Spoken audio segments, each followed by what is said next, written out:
നമ്മളിപ്പോൾ ഈ ജന്തർ മന്തർ ഡൽഹി പ്രൊട്ടസ്റ്റ് എന്നൊക്കെ പറയുന്ന സംഭവമൊക്കെ ഭയങ്കര വാർത്തയാണ്. പിള്ളേർ 1,00,000 പേര് ഇറങ്ങി പ്രൊട്ടസ്റ്റ് ചെയ്യണം, പോലീസിനോട് ഫൈറ്റ് ചെയ്യണം, സോൾജേഴ്സിനോട് ഫൈറ്റ് ചെയ്യുന്നു, ടിയർ ഗ്യാസ്, പെല്ലറ്റ് ഗൺസ്, അങ്ങനെ പല പല സാധനങ്ങളുടെ അക്രമം, ലാത്തി ചാർജ്, ഒരു മരണം, അതിനു മുമ്പ് ഒരു 10 പേരുടെ ആത്മഹത്യ. ഇതിനെല്ലാം കാരണം എന്താണ്? എല്ലാ കാരണത്തിന് എന്ത് പരിഹാരമാണ് എന്ന് ചോദിച്ചാൽ, ഇനിയും ഇതുപോലെ എന്തെങ്കിലും പ്രശ്നങ്ങൾ ഉണ്ടാകുമ്പോൾ ഇതുപോലെ ഒരുപാട് പേര് മരിക്കണം, അത് കഴിയുമ്പോൾ എല്ലാവരുടെ സമരം ചെയ്യണം, സമരം ചെയ്തതിനിടയിൽ പോലും പരിക്കുകൾ ഏൽക്കണം, അത് കഴിഞ്ഞ് അതിൽ കൊല്ലപ്പെടണം, അത് കഴിയുമ്പോൾ എന്താണ് സംഭവിക്കുന്നത്? ഒരു മന്ത്രി രാജിവെക്കും. ഇനി എന്ത്? ഇനി അടുത്ത മന്ത്രി വരും, അറിയാമല്ലോ. ഇവിടെ മന്ത്രിമാർക്ക് എവിടെയാണ് കുറവ്? ഇവിടെ വിദ്യാർത്ഥികൾക്ക് എവിടെയാണ് കുറവ്? 140 കോടി ജനം ഉള്ള ഈ രാജ്യത്ത് ഇതിനൊക്കെ ഇനിയും ഒരു കോടി ജനം ഇവിടെ ഉണ്ട്. ഇനി ഇതുപോലെ തന്നെ സ്റ്റുഡൻസ് ഉണ്ട്, മരിക്കാൻ ആളുണ്ട്, കൊല്ലാൻ ആളുണ്ട്, ആത്മഹത്യ ചെയ്യാൻ ആളുണ്ട്, പരീക്ഷകളുമുണ്ട്, ഒരുപാട് പരീക്ഷകൾ ഇനിയും ഉണ്ട്. പല പരീക്ഷകളുടെ കാര്യങ്ങളും ഇതിനു മുമ്പ് പ്രശ്നമായിട്ടുള്ളതാണ്. PSC മുതൽ നീറ്റ് വരെ എത്തിയിരിക്കുന്നു കാര്യങ്ങൾ. അതുപോലെ തന്നെ +2 CBSE, ഏതോ ഒരു +2 വിദ്യാർത്ഥി CBSEയുടെ സൈറ്റുകളൊക്കെ തുറന്ന് ക്വസ്റ്റ്യൻ പേപ്പറൊക്കെ ചോർത്തിയെന്നാണ് കേൾക്കാൻ സാധിച്ചത്. അപ്പോൾ അങ്ങനെ പറയുമ്പോൾ ഈ എന്താ പറയുക, ഇങ്ങനൊരു സംഭവം ഉണ്ടാകുന്നതിൻ്റെ കാരണം എന്താണ്? മറ്റു രാജ്യങ്ങളിൽ ഒരു ഡെവലപ്ഡ് കൺട്രീസിലൊന്നും എന്തുകൊണ്ട് ഇത് സംഭവിക്കുന്നില്ല എന്നല്ലേ നമ്മൾ ചിന്തിക്കേണ്ടത്. എല്ലാം തന്നെ ഇതിനൊരു സൊല്യൂഷൻ എന്താണ്? ഇതിൻ്റെ ഒരു പെർമനൻറ്റ് സൊല്യൂഷൻ ആവശ്യമുണ്ട്, ഒരു പരിഹാരമാണ് ആവശ്യം. അല്ലാതെ ഓരോ പ്രശ്നങ്ങൾ, ഓരോ സമയത്ത് ഓരോരോ പ്രശ്നങ്ങൾ ഉണ്ടാവുക, എല്ലാ പ്രശ്നങ്ങൾക്കും പരിഹാരമുണ്ട്. ചർച്ച കൂടി പലഹാരം തിന്നു പോയിട്ട് കാര്യമില്ല. അതെ, ഇതിനൊക്കെ ഒരു പരിഹാരം ഉണ്ട്. ഇപ്പോൾ ഇന്നത്തെ അഡ്വാൻസ് ടെക്നോളജിയിൽ നമുക്ക് ഗവൺമെന്റിനെ ട്രാൻസ്പെറന്റ് ആക്കി കഴിഞ്ഞാൽ, ട്രാൻസ്പെറന്റ് ഗവർണൻസ് എപ്പോൾ ഇംപ്ലിമെന്റ് ചെയ്യുന്നു അന്ന് മുതൽ 90% പ്രശ്നങ്ങളും പരിഹരിക്കപ്പെടുകയും മറ്റ് 10% പരിഹരിക്കപ്പെട്ടില്ലെങ്കിൽ പോലും അങ്ങനെ ഒരു അഴിമതിയോ അനാസ്ഥയോ നടന്നാൽ അത് പെട്ടെന്ന് അറിയാനും അത് മനസ്സിലാക്കാനും ആ അഴിമതി ഒരു ദുരന്തം, വൻ ദുരന്തത്തിലേക്ക് നീങ്ങുന്നതിന് മുമ്പ് കറക്റ്റ് ചെയ്യാനും പറ്റും. അതാണ് ട്രാൻസ്പെറന്റ് ഗവർണൻസ് കൊണ്ടുള്ള ഗുണങ്ങൾ. അപ്പോൾ നമ്മളിവിടെ സംഭവിക്കുന്നത് എന്താണെന്ന് ചോദിച്ചാൽ, ഞാനിപ്പോൾ ഇലക്ഷൻ വന്നപ്പോൾ ഈ ട്രാൻസ്പെറന്റ് ഗവർണൻസ് എന്നൊക്കെ പറഞ്ഞുകൊണ്ട് വന്നു, ഗവൺമെൻറ് ആണെങ്കിൽ ഫിംഗർ ടിപ്പ് എന്ന് പറഞ്ഞിട്ടൊന്നും ഇതുവരെ ആരും അത് എത്ര ശ്രദ്ധിച്ചിട്ടില്ല. എന്നാൽ ഇങ്ങനെയൊക്കെ ഓരോ സംഭവങ്ങൾ ഉണ്ടാകുമ്പോൾ എന്താ പറയുക, ഇവിടെ ഒരാൾ കിടന്ന് ഉറങ്ങുന്നുണ്ട്, നമുക്ക് അയാളോട് ചോദിക്കാം. ഹലോ മിസ്റ്റർ, താനിങ്ങനെ കിടന്ന് ഉറങ്ങിയാൽ മതിയോ? താങ്കളും പ്രതികരിക്കൂ, എന്തെങ്കിലുമൊക്കെ പറ, ജന്തർ മന്തർ എന്നൊക്കെ പറ ഇവിടെ ഇരുന്നോണ്ട്. ഹലോ, മൈൻഡ് ചെയ്യുന്നില്ലേ? ഉറക്കമാണ് പലരും.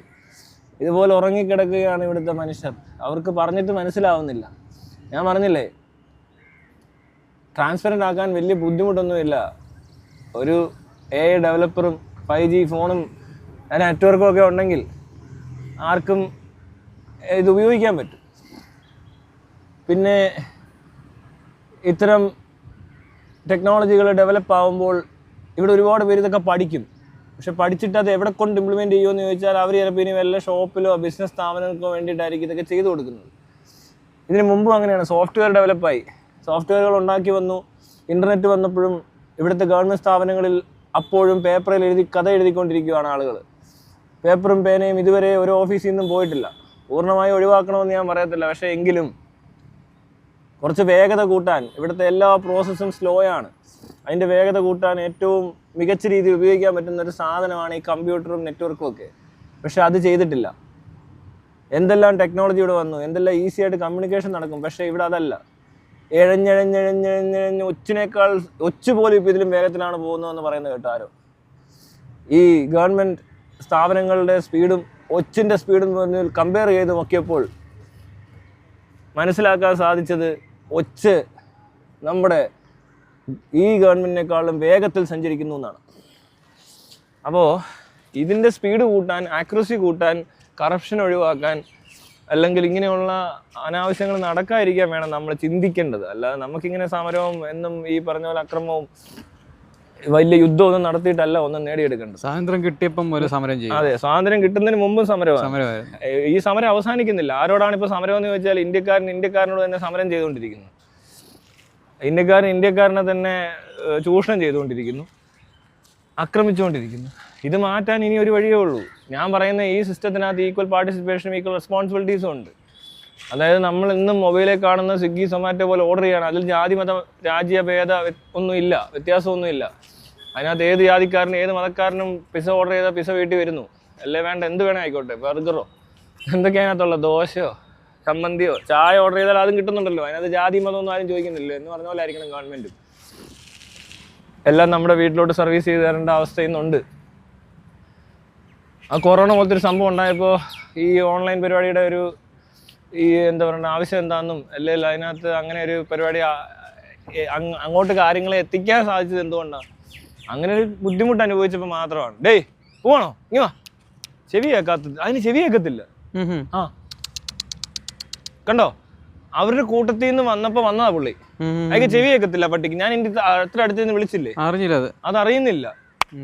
കണ്ടോ, നോക്കത്ത് പോലും ഇല്ല. ഞാൻ അതിന്റെ അടുത്തൂടെ നടന്നിട്ട് അറിഞ്ഞില്ലല്ലേ? അതിന് ചെവി കേൾക്കത്തില്ലടോ. അങ്ങനെ പട്ടികളൊക്കെ ഉണ്ട് ചെവി കേൾക്കത്തില്ല. ഇതിനകത്ത് ഒരെണ്ണത്തിന് ചിലപ്പോൾ കണ്ണൊരെണ്ണം കാണത്തില്ലായിരിക്കും. പക്ഷെ കണ്ണ് കാണാതായ നമുക്ക് മനസ്സിലാവും, പക്ഷെ ചെവി കേൾക്കാതായ മനസ്സിലാത്തില്ല. അതിന്റെ തൊട്ടിപ്പുറത്തിന് ഞാൻ വിളിച്ചിട്ട് പോലും അത് അറിഞ്ഞില്ല.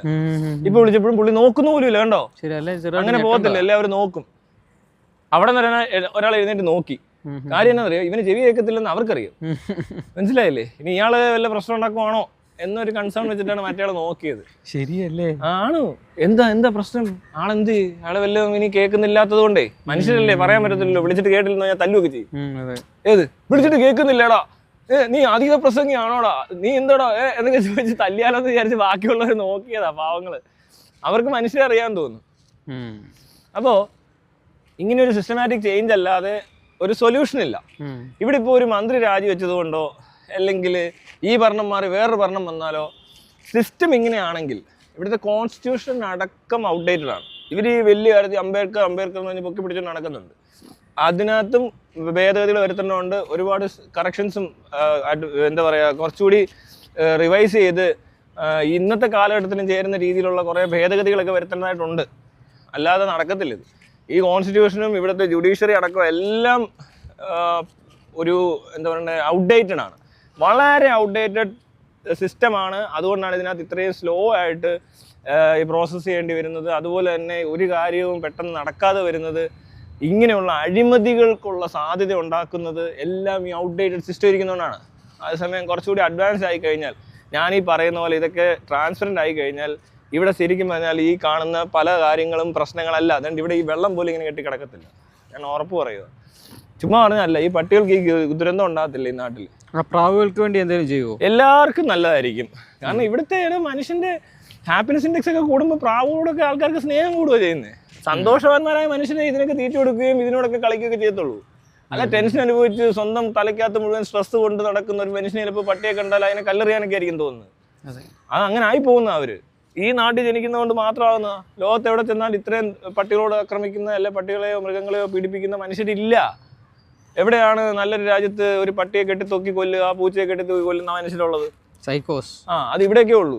അത് ഇവിടുത്തെ ഈ സംവിധാനത്തിൽ ജനിച്ചു വളർന്നാൽ, ഭാരതം എന്ന രാജ്യത്ത് ജനിക്കുമ്പോഴേ നിന്റെ മാനം പോയി, നിന്റെ തലയുടെ ബോധം പോയി, നിനക്ക് നല്ല വിദ്യാഭ്യാസം കിട്ടുന്നില്ല. ഞാൻ അന്ന് ചോദിച്ചു, എന്തിനാണ് 3 education syllabus, CBSE, ICSE, Kerala syllabus, ഒറ്റ സിലബസ് മതി, ഇന്റർനാഷണൽ സ്റ്റാൻഡേർഡ് ഒരെണ്ണം മാത്രം മതി, അല്ലാതെ 3 തട്ട് അതാണ്. അവിടെ തന്നെ വേർതിരിച്ചു കഴിഞ്ഞിരിക്കുന്നു. ജാതിയും മതവും കൊതവൊന്നും അല്ല ഇവിടുത്തെ വേർതിരിവ്. വിദ്യാഭ്യാസത്തിൽ വേർതിരിവുണ്ട്. അതെ, അല്ല ഇതെല്ലാം മനുഷ്യനെ മനസ്സിലാക്കി, അതായത് ജാതി മതമൊന്നും ഇല്ലെന്ന് മനസ്സിലാക്കി കൊടുക്കുന്ന ഒരു സാധനമാണ് വിദ്യാഭ്യാസം. അത് തന്നെ തട്ടായിട്ട് വെച്ചേക്കുന്നത്. എന്താ ഒരു കൊച്ചിനെ എന്തുകൊണ്ട് ഇങ്ങനെ പഠിപ്പിച്ചെടുക്കാൻ പറ്റുന്നില്ല? എന്തുകൊണ്ടാണ് പൈസ ഉള്ളവർ മാത്രം പ്രത്യേക ഒരു സിലബസ്? പൈസ ഉള്ളവരല്ലേ കൂടുതൽ ICSE സിലബസിലൊക്കെ പഠിക്കുന്നത്, അല്ലാതെ ബുദ്ധി കൂടുതലുള്ളതുകൊണ്ടാണോ? അല്ല. അവരപ്പോൾ കുറച്ച് മെച്ചപ്പെട്ട സ്റ്റാൻഡേർഡിൽ പഠിക്കുമ്പോൾ ഒരു പരിധി വരെയൊക്കെ അവർ മെച്ചപ്പെടും. നല്ല ട്രെയിനിങ് കിട്ടിക്കഴിഞ്ഞാൽ ഏതൊരുത്തിനും നന്നാവാനേ സാധ്യതയുള്ളൂ.